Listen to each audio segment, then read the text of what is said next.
Let's go, girls. Welcome to Talk Wealthy to Me. I'm Michelle Taylor, founder of Women in Wealth. From breaking money myths to building wealth and achieving financial freedom, we're here to empower you to create your own path. Talk Wealthy. Now, join the conversation and let's change the way women think and feel about money. Okay, ready? Hi, everyone. Welcome to this exciting episode of Talk Wealthy to Me. I'm Michelle Taylor, your host. And ladies, you know I am your biggest cheerleader and your biggest supporter. And with that being said, I want to talk today about all the things that I want you to stop doing. There are things that are getting in your way on your journey to building financial wealth, and it stops today. So let's dive in. Over the past decade of being in this industry and having the honor and privilege of talking to so many women and interviewing them on the things that they are doing, the things that they want to stop doing, and the questions that they have, there are always a few themes, and I think we can tackle some of those together. The biggest thing, as always, is to not approach this from a place of shame or embarrassment. You are doing nothing wrong. This is all about course correcting, making small tweaks to the things that you're doing, the habits that so many of us women come by naturally to ensure that you're setting yourself up for the best win or outcome that's possible. So let's spend a few minutes breaking down what each of these dirty little habits are and figure out ways to move past them and do better in 2025 and beyond. All right. So number one, if you've listened to the podcast before, you have heard me say, but hoarding cash. Ladies, I know there is such a comfort in having cash and having a number that you have designated to be your comfort in an account or under your mattress or in a safe or in a sock drawer. The reality is, cash is the most expensive place to hold money. You are not keeping up with inflation. Your money is just sitting and stagnant, if you will. And really, you can't win at a game that you're not playing. So I want everyone to really be aware moving into the second half of this year of what that number is that you really need. Figure out how much an emergency would really cost you and your family and plan accordingly. No emergency is, something crazy like $35,000 or $50,000. You want to have enough that it may not sound like a lot to you or to someone else, but the reality is it doesn't matter what anyone else is doing. It matters what you're doing and what's going to work out best for your situation. So obviously, we've talked before, this number, this target is going to depend pretty significantly on what your monthly expenses are. And if you have a job that is heavily commissioned or bonus-based, and if you've got dependents or young children that are counting on you to make sure that everything is paid for and accounted for and that the lights stay on. So figure out what that number is. And then you want to make sure that you've got a few months set aside that if something happens, something breaks, that we're not having to turn to credit card debt, which will have a much larger interest rate to handle. You want to have the cash set aside that you can deal with it head on and move past it. The other reason that you really want to think about not having so much in cash is because of inflation, like I just mentioned. So if you think back, I'm going to age myself a little bit here, but I remember when I was in high school, a can of Coke was 50 cents. And now I don't drink Coke anymore, but I think they're like $1.50, right? That's inflation. So if you have cash that you're sitting on now, and let's say that this number that you're comfortable with stays that number for the next 5 years, even 3 years, even 1 year, you are losing purchasing power. That same, let's call it $1,000, is not buying the same amount of goods or services that it would have had you done it when you first acquired the money. So it's really important, again, to not let inflation be something that you're constantly fighting when it comes to building wealth. We want to make sure that cash has a job. You want to start small. Put cash in a savings account and a money market to make sure that you're getting some growth. And then you want to start thinking about things like index funds or ETFs. Remember that these are still accounts that are considered liquid. So even if they're not really aggressive, if you needed to get to cash for an emergency, it'd be really easy to do so. Pay attention to the cents, and the dollars take care of themselves. That is something that I have been taught for my entire life, and it can't be truer when it comes to cash. Don't hold on to too much because it's literally costing you money. Next is really for the ladies listening that share the responsibility of finances with a spouse or a partner.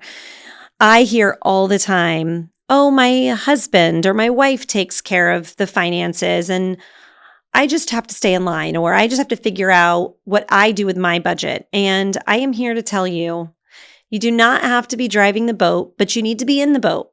So, number one, God forbid something ever happened to your partner or spouse, you need to understand where the money is going, how to pay your bills.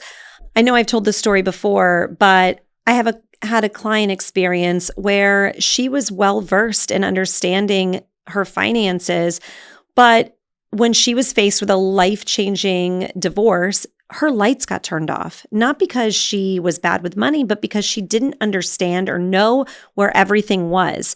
And all I can tell you is there comes such a sense of peace and stability when you understand the financial makeup of your household.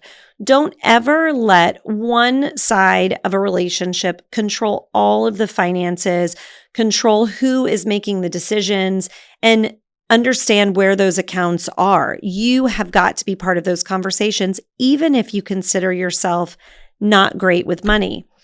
And that brings me to another topic. So many of you have said in conversation that you're not a money person. You're not good at math.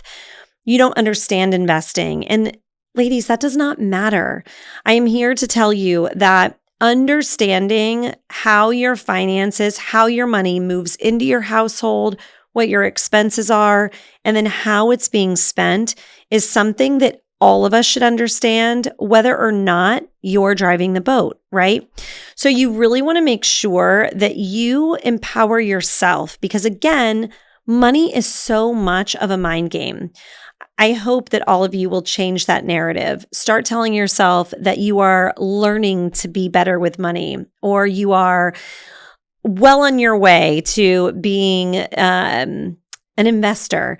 Try and change the internal conversations that are happening and empower yourself to take control of your finances with and without the support of the spouse or partner in your home. One of the really amazing things that you can do to start having these conversations is set a monthly or quarterly budget or household finances discussion. So my husband and I have a State of the Union that we do, and it is so much fun, you guys. I know it seems probably like it wouldn't be fun, but we always will have a glass of wine, sit down and talk about how we spent money in the prior month or quarter, and then talk about what is coming up. To talk about different opportunities, goals, dreams that we have that need to be addressed at this time or by the end of the year, and then understanding if things got off track or if we were more aggressive than we wanted to be with money that we were investing, all good conversations. So I would challenge you all to just start having the conversations, especially if you aren't married yet.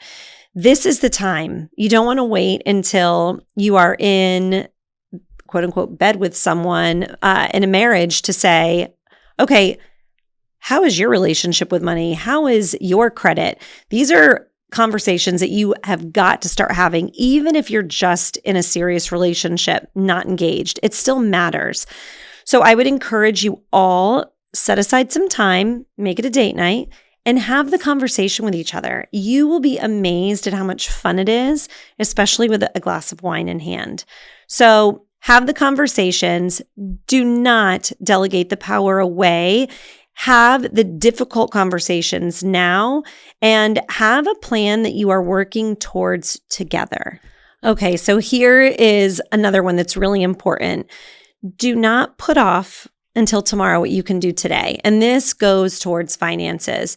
You delaying a decision is delaying gratification and delaying growth. You have to make the decision, so decide to do it.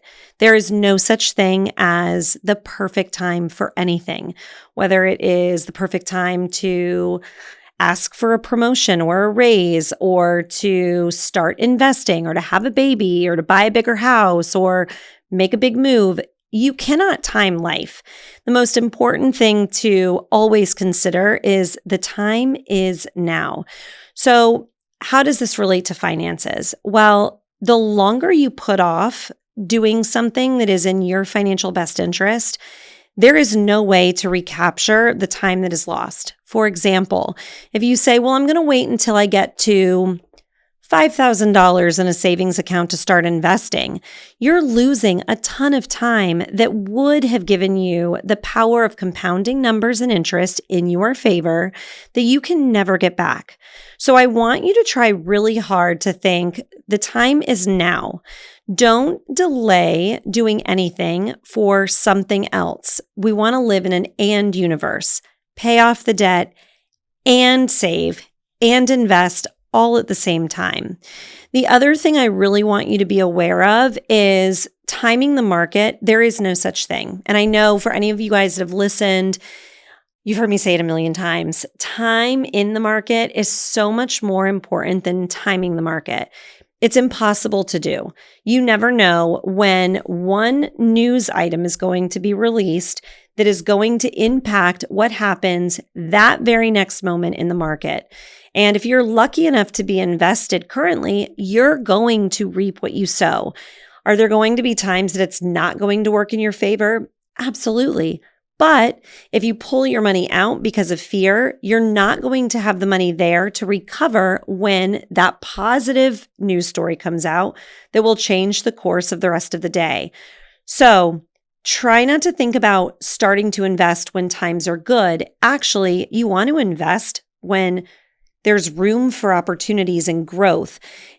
Everything is on sale. When the stock market is down, it feels scary and uncertain, but the reality is you're buying the same pieces of the same companies that tomorrow or next week or next month will be worth more, and missing out on the opportunity to celebrate those wins as they come. When you're thinking of the stock market, I always use this analogy. Think of a man or a woman on an escalator playing with a yo-yo. The yo-yo is going to be more volatile. You're going to see a lot of swings up and down, but as long as the trajectory of the escalator is always going up, you are going to win. And that's exactly what the stock market is. Lots of volatility from the short and immediate news stories within the day. But in the long run, we are always on that escalator going up. Time is your friend unless you make it your enemy. So do not delay financial decisions that can benefit you because it's only delaying financial success.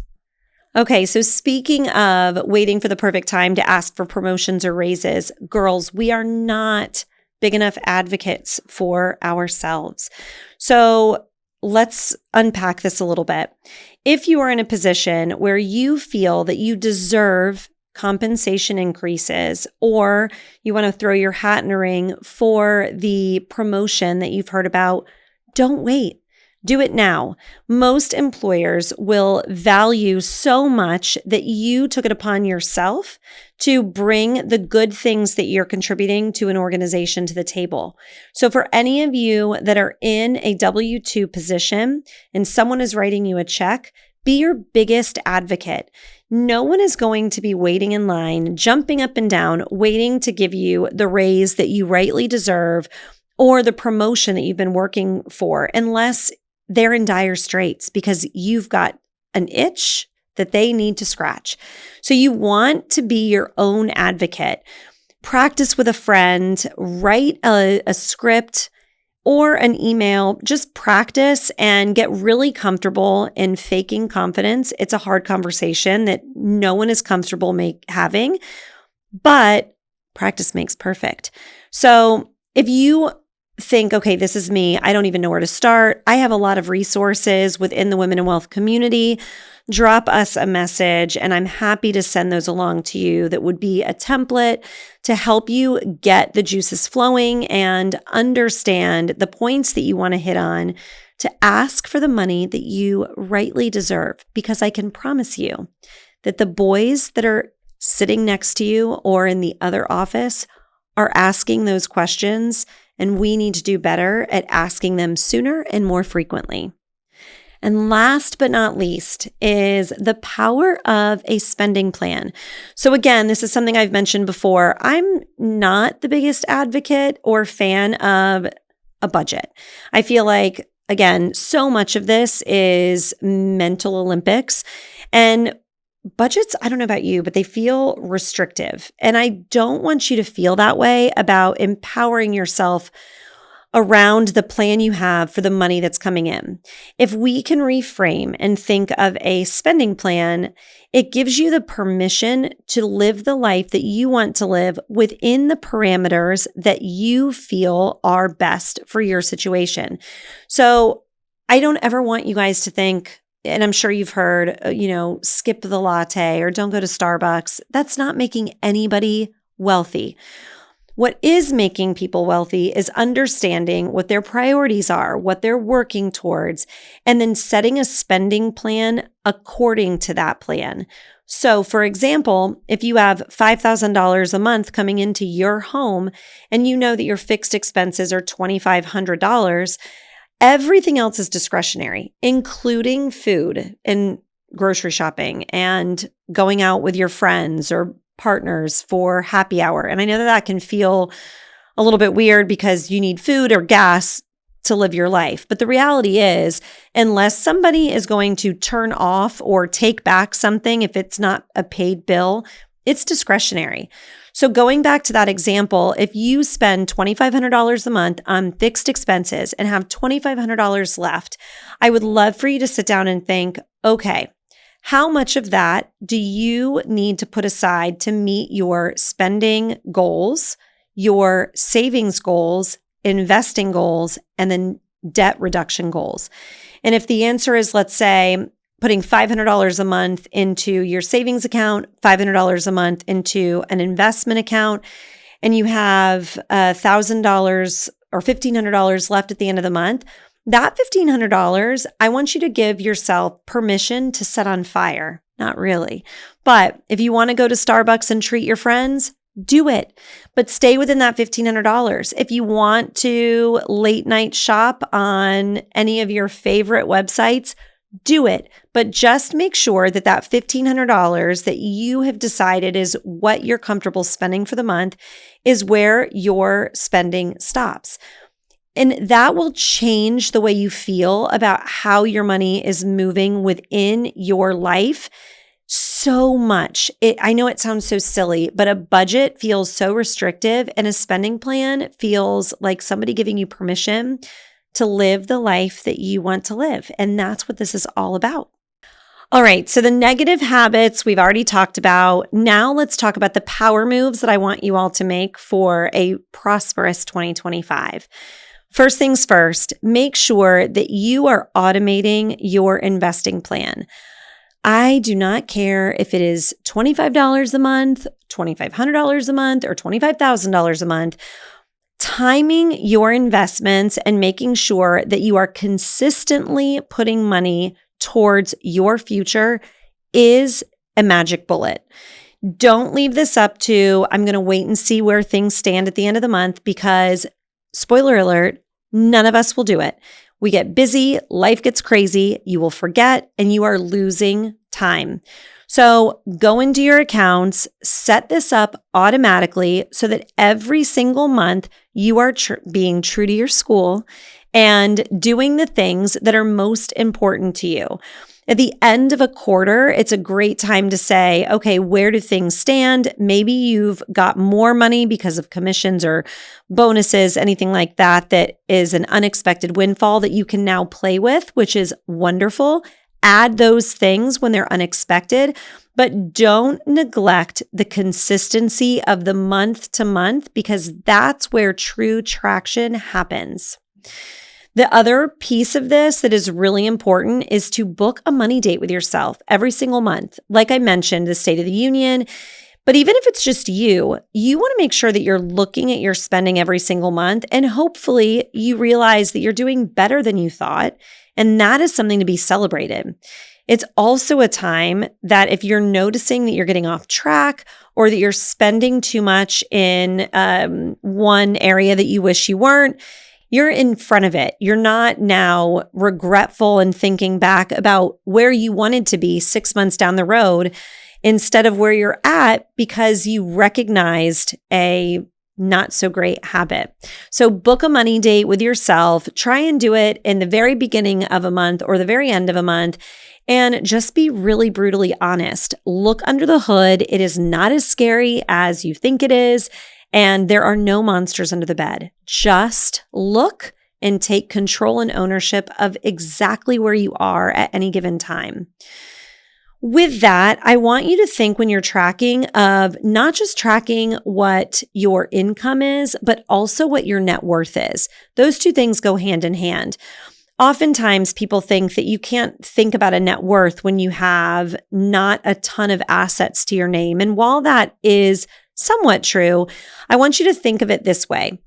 Anytime you have an asset to your name, so for anybody listening that already has a home or real estate or a vehicle or an investment account, anything like that, I want you to consider tracking your net worth. So that is taking what your asset is worth, and it doesn't have to be exact, but a good idea in the framework of what you could sell it for, and reduce those numbers by any of the expenses that you have or that you owe to own those assets. That's going to give you your net worth. And why that's really important is because we accumulate things over time that have value that we may not consider when we're looking at the day-to-day of our financials. The other thing, it really allows you to see the positive work you're doing when you're paying off your debt. It may not feel as much of a win if it's not paid off entirely, but when your net worth number is going up because your debt is going down, it's still something to celebrate. And in that same vein, have a salary growth plan, not just a savings plan. So, when your employers sit you down for an annual review and they give you a 3% increase, well, let me let you in on a little secret. That is just the bare minimum to keep up with inflation. Ladies, if inflation is 3% and you are getting a salary increase of 3%, you're really not getting an increase at all. And I know that that may be a little bit of a shock to so many of you, and it was to me when I first figured it out. But the reality is, it's just ensuring that $1 spends the same way that $1 would have the year prior. So be ready when you're going into these conversations and these annual reviews to come back to the table with that and say that while you appreciate the 3% increase, that because of inflation, that will keep things feeling really status quo for you, and be prepared to ask for a little bit more. The worst thing that can happen is that your employer says no. And hopefully they will just think that you are a smart cookie and consider that the next time they're going over a compensation plan with you. And lastly, I want you to really think through rebranding budgeting as a spending plan. And I know I just spoke about this, but ladies, it's a game changer. A budget feels like a punishment. A spending plan feels like permission. Give yourself the permission to live the life that you want based on the fact that you work really hard for the money that you have coming in. Don't let yourself feel like you're held captive to some imaginary number because some talking head or somebody in your life has told you that you should only spend X amount of dollars on a specific category of life. That's just not realistic, and it doesn't make money and mindset any more successful or fun. So think about a spending plan, throw the word budget out the window, and let's be the architects of the lives that we want based on the income that we have, and make it personal. This is not based on some imaginary number that somebody else who doesn't know you or understand your life is setting for you. These 5 habits may be common, but they are changeable. And it just takes a small tweak to make everything feel so much different from where you're at a month from now, a year from now, or even a week from now. I would love for all of you to listen and screenshot this episode and share your favorite power moves so that we can all continue to learn together. All right, and as we wrap this up, I hope that you have found a ton of value in this. And I will say that if you are feeling like you are behind or have made a ton of these mistakes, I'm here to tell you, I have also made the same mistakes. For any of you that have heard my story, I was not great with money. It was laughable to think that I would ever be sitting across from so many listeners telling you how to be more financially savvy. But the reality is, you are not behind. You are right on time to pivot and take yourself to the next level. I know for me, as an example, one of the things that I always struggled with was when I was trying to pay down debt from a lot of shopping that I could not financially support after being sick as a kid. I was focused so diligently on paying down my debt, which was great. But I didn't have anyone reminding me to be putting money aside for unexpected emergencies or life happenstances. And what would happen is I would make great strides and traction on debt, and then something would happen and I would immediately have to put money back on a credit card. These are common mistakes, ladies. And if you get stuck in the quicksand of thinking that you've done something wrong or behind, you're not doing any favors for yourself and your long-term financial story. So in closing, please know that just wanting to do better is the first best step. You are not behind. You are right on time. Give yourself the permission to change your money story and to do better and be the creator of the most amazing financial future that you envision for yourself. I hope this was helpful. As always, like, share, and comment, subscribe. Keep giving us great ideas of things to cover in future episodes. And of course, if there are any guests that you'd like to hear from, let us know. And until next time, let's keep changing the way women think and feel about money together.